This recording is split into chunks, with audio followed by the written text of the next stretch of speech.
Fala pessoal, sejam bem-vindos aí ao canal. Hoje vamos estar comentando aí mais uma questão de direito constitucional. Essa questão aqui é da Cefaz Sergipe, da banca Sebrasp. Esse concurso foi agora em 2022, então é uma questão muito recente. Vamos lá, o que essa questão está pedindo para a gente? Essa questão aí está abordando conhecimento sobre CPIs. Como que eu faço para instaurar uma CPI? Se o governador pode ser obrigado a depor, se a maioria simples pode impedir a instauração de uma CPI, qual que é o objetivo dessa CPI, se pode ser fato determinado, se pode ser alguns fatos relacionados ao fato principal. Então tá aí, vamos lá, vamos ler um pouco. Alternativa A. Apesar de ter como objetivo a apuração de fato determinado, a CPI pode investigar fatos novos, que tenham derivado do fato originário e que dele estejam relacionados. E aí, pessoal, pode investigar fatos relacionados a fatos principais? B. A instalação de uma CPI se submete ao juízo discricionário do presidente da Casa Legislativa, da qual ela será instalada. C. CPI pode decretar tanto a busca e apreensão pessoal quanto a busca e apreensão domiciliar. D. Governador pode ser obrigado a depor em CPI instaurada no Congresso Nacional. E a maioria simples dos membros da Casa Legislativa pode impedir a instauração de CPI. Bem, vamos lá, pessoal. O que a gente aprendeu aí de CPI? Bom, a alternativa já é o nosso gabarito logo de cara aí. Por quê? Vamos lá. Apesar de ter como objetivo a apuração de fato determinado, essa afirmação está correta, por quê? Porque aqui no parágrafo 3º a gente vê que a instauração de CPI tem como objetivo a apuração de fato determinado. Então, até aqui, tudo bem. A CPI pode investigar fatos novos. E aí? Que tenham derivado do fato originário e que a ele estejam relacionados. O que a Sebrasp fez? Ela pegou essa jurisprudência de 2015 em que diz o seguinte: não está impedida de investigar fatos que se ligam intimamente com o fato principal. Por isso que a alternativa A está correta. Então, o que a gente aprende disso? Que, muito embora a CPI seja instaurada para poder apurar fato determinado, ela pode também apurar fatos novos, desde que sejam derivados desses fatos principais que foi objeto da instauração da CPI. Ok, por isso a alternativa está correta. E as outras, por que estão erradas? Porque a alternativa B, ela diz que a instalação de uma CPI se submete ao juízo discricionário do presidente da Casa Legislativa. Isso é mentira, pessoal. Olha aqui.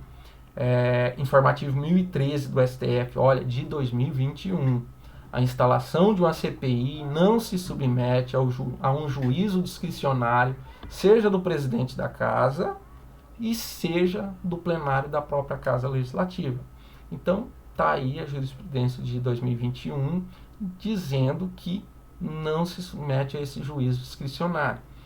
Aí o STF diz o seguinte, que para a instalação de uma CPI precisa unicamente preencher aqueles 3 requisitos que estão dispostos lá no artigo 58, parágrafo 3º. Quais são? Requerimento de 1/3, indicação de fato determinado a ser apurado e o terceiro, definição de prazo certo para a sua duração. Ponto. Preenchendo esses requisitos, é feita a instalação da CPI.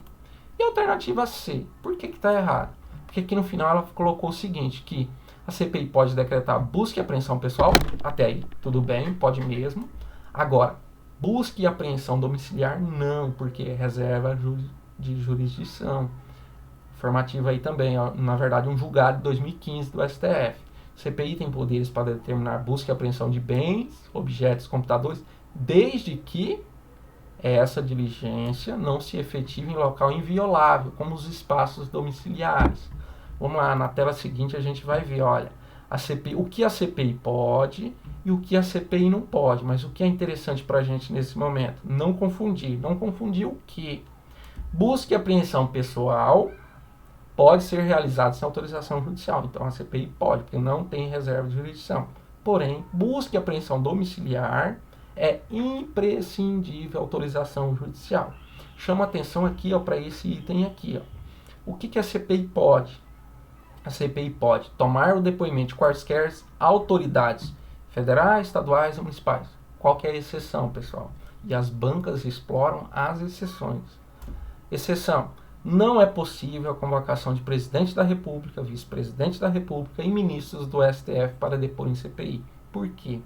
De acordo com o dizer o direito, como o presidente da República, vice-presidente da República, são as autoridades máximas do Poder Executivo e os ministros do STF são as autoridades máximas do Poder Judiciário e quem está instaurando a CPI é deputados e senadores do Poder Legislativo. Então, para ter essa independência entre os poderes, para ter essa harmonização, eles não podem convocar essas autoridades, ok? Vamos lá. Olha aqui, o que a CPI não pode: decretar a busca domiciliar, ok? Vamos para a alternativa D. Também, mais uma alternativa que foi retirada do informativo 1023 do STF, agora de 2021 também. Governador não pode ser obrigado a depor em CPI instaurada no Congresso Nacional. Por isso que está errada a alternativa. Em juízo de delibação, não é possível a convocação de governadores de estados membros da federação por comissão parlamentar de inquérito instaurado pelo Senado Federal. E o que a gente viu ali na slide anterior? Que o governador do estado, o vice-governador, por simetria, já que o presidente e vice-presidente da República em âmbito federal, eles não podem ser convocados por CPIs. Então, se instaurar uma CPI em âmbito estadual, o governador ele não pode ser convocado pelo princípio da simetria, já que em âmbito federal, o presidente e vice-presidente da República não pode. Ok? Por isso que está errada, pessoal. A alternativa é: por que está errada? Porque, veja, a maioria simples dos membros da casa pode impedir? Não. Um dos requisitos para poder instaurar a CPI é 1/3 de seus membros. O que isso significa?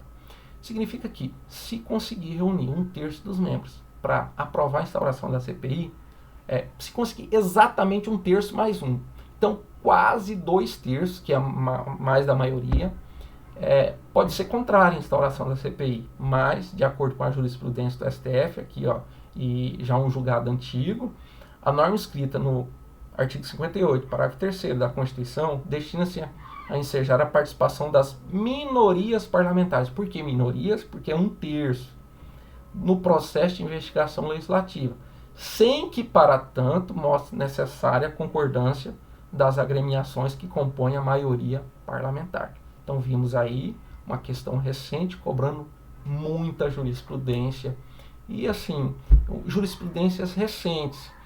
Passamos por um processo aí de CPI da Covid, então ela explorou muito esse assunto aí. Então, isso mostra que nessa jornada aí de aprovação em concurso público, a gente tem que estar muito bem atualizado com os informativos, tanto do STF quanto do STJ, porque esses principais julgados estão sendo temas de tanto questão objetiva, quanto questão discursiva e até mesmo questão de prova oral. Pessoal, a gente fica por aqui.